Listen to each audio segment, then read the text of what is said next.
résonne dans mon cœur à une distance aussi lointaine que ce qui me sépare de mon enfance. À cet âge-là, j'ignorais qui tu étais, mais je savais de la part des anciens que tu étais sagesse, source d'inspiration et de transcendance. Au début, pour moi, tu n'étais qu'un prénom que d'autres pouvaient porter, et d'ailleurs qu'ils portaient car leurs parents leur avaient donné ton nom afin de t'honorer. J'ignorais qui tu étais, mais je savais qu'il fallait que je te respecte, que je t'honore et que je t'aime. Je n'avais pas les outils qui m'auraient amené à te connaître, mais on m'a appris que te moquer était blasphème. C'est ainsi que j'ai été amené à vouloir en apprendre davantage à ton sujet. Pourquoi des milliards à travers le globe t'admirent? Qu'as-tu donc de si particulier? Avec l'innocence et l'insouciance d'un enfant, j'écoutais tous ceux qui parlaient de toi.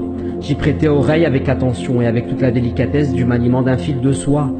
Tu étais pour moi comme un membre de ma famille, comme un oncle que tout le monde connaissait, jusqu'à ce que je découvre que même mes amis les plus lointains, eux aussi te reconnaissaient.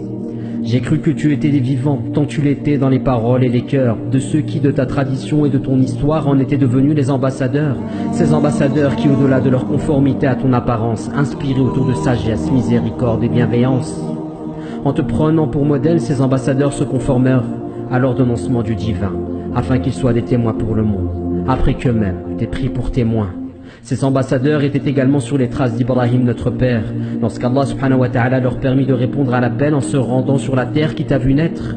Pour les enfants que nous étions allés revenir de cet endroit aimé et admiré par des milliards, c'était comme voyager à travers le temps et les époques afin d'inspirer à connaître ton histoire. Et quelle histoire!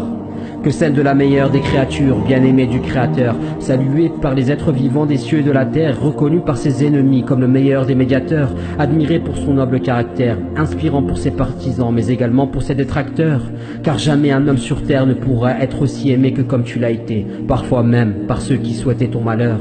Je souhaite tant devenir meilleur, et j'ai compris que cela ne me sera possible qu'en m'efforçant chaque jour de suivre tes pas, que tu sois mon modèle, que je devienne un de tes disciples.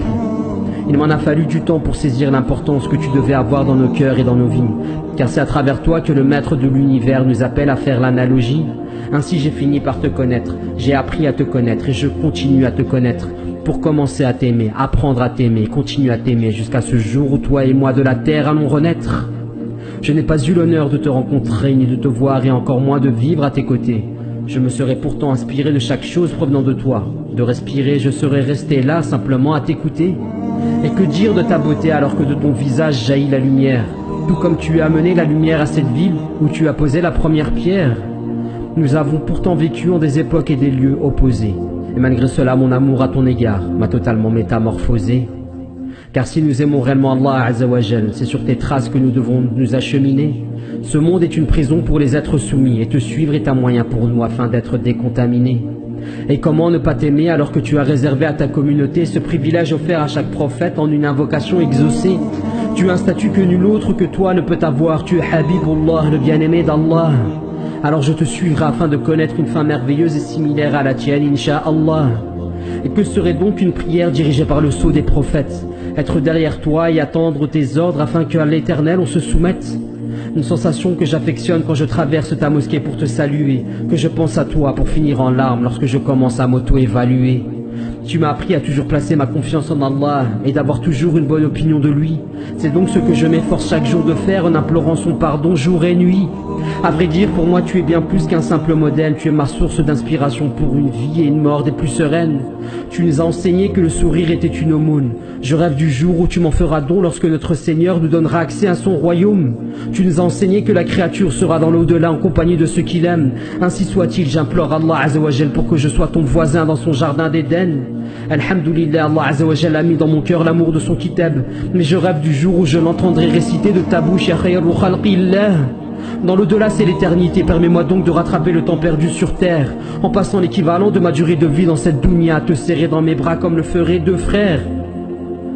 Mais en attendant, je prends mon mal en patience, car je souffre réellement de ton absence. Voici juste une poésie de 63 vers pour les 63 années par lesquelles Allah Azzawajal a béni l'univers par ta présence. 63 vers que je te dédie pour que tu saches que je t'aime et que tu me manques. Ya Rasulullah.